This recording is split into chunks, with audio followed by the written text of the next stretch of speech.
Hi everyone, my name is Thomas Kim. Today is February 5th, 2021. This is my 69th episode about the programming language C++ 20 standard.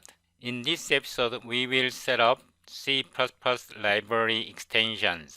In this library extension, I added lots of brand new features. If you want to visit C++ library extensions homepage, please double-click this link. As you can see, I upgraded this library today.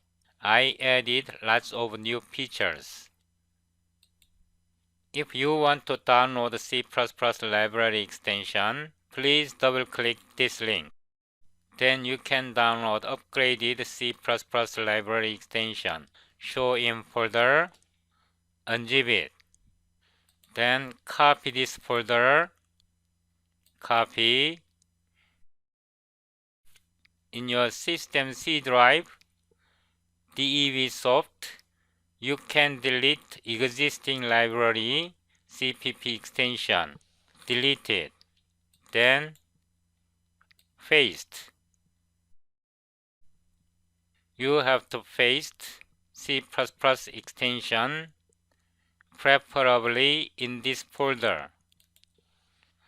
Then you have to set system environment variables for CPP extensions. If you double-click this link, you can find array tuple workhorse, this folder. Copy this, paste it in your working folder, CPP20.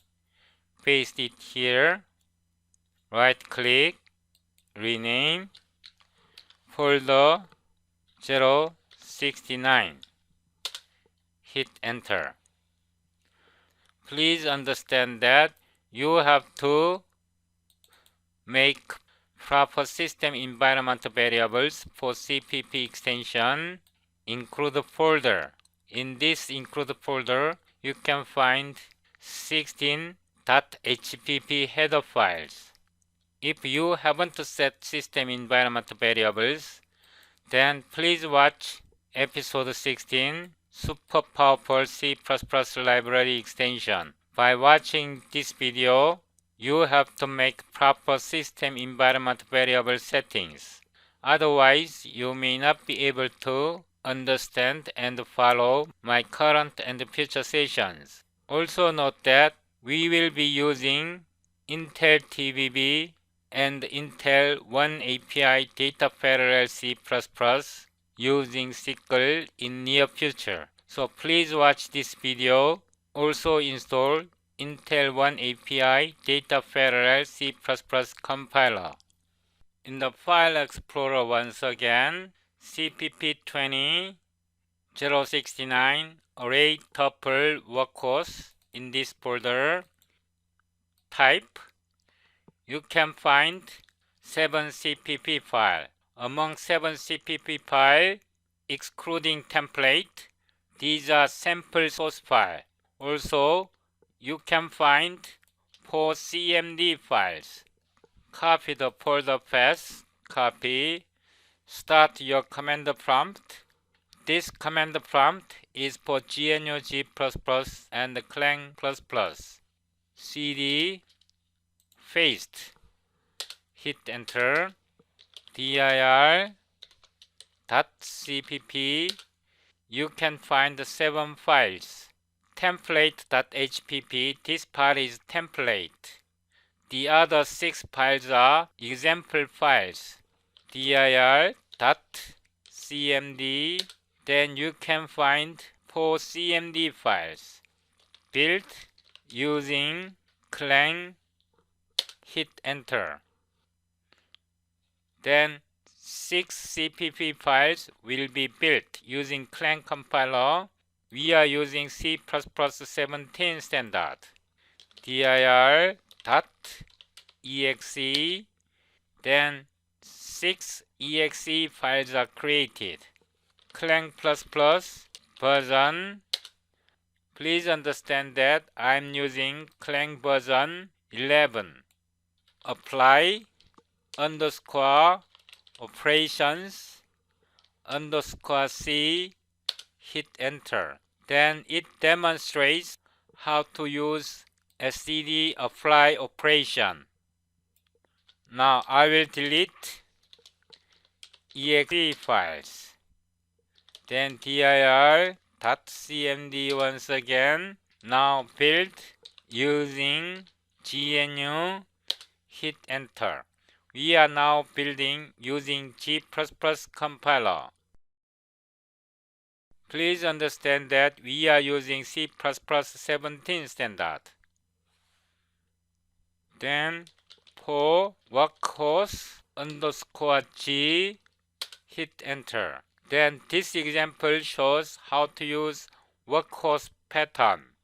Now this is command prompt for Microsoft compiler. I will copy the folder path once again. cd, hit enter, dir.cmd, build using MSBC. We are using Microsoft C++ compiler. Then all files are built successfully. Now we are using Intel oneAPI data parallel compiler. cd, in this folder, cmd, build using dpcpp, hit enter.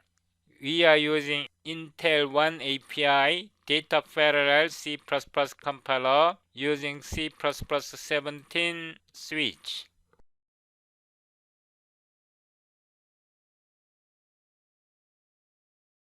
We built all files successfully. After testing, we can delete all exe files using del*.exe, hit enter, then del.obj, hit enter. dir, we deleted all executable files. First off, if you want to learn up-to-date modern C++, you have to be able to build C++ source code on your machine.